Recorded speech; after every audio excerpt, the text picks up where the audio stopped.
Nakiisa ang iba't ibang sangay ng gobyerno sa ginanap na Global Agri-Turismo Festival sa San Fernando City, La Union. Ito'y pagsuporta at pagpapakita na rin ng kanilang kontribusyon sa pagkamit ng United Nations Sustainable Development Goals na tema rin na aktibidad. Bida ang mga produktong pang-agrikultura gaya na lamang ng gulay, prutas, dried beans at root crops.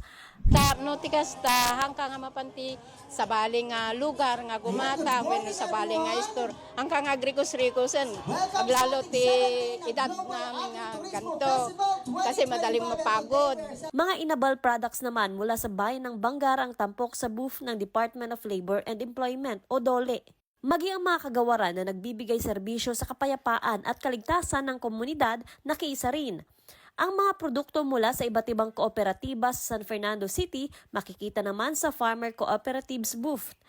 Tulungan kami mga co-op organizations, ma'am. Tulungan kami yung mga products namin para pinag-isa namin na ibebenta dito. Nakiisa rin ang civil society organizations gaya ng Gaming na samahan ng mga local artists sa lungsod. Kita ang galing at pagkamalikhain ng mga artists sa kanilang obra. May mga display ding halaman ng mga nature enthusiast. Nasa top 5 po tayo na cities po ng, sa creative nung last year.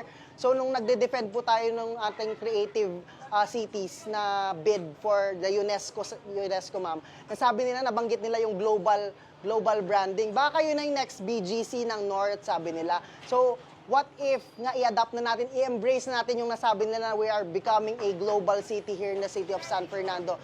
The People City is becoming a global city dahil marami naman na din pong world-class na awardees dito sa city. Joan Punsoy, Balitang Solid North.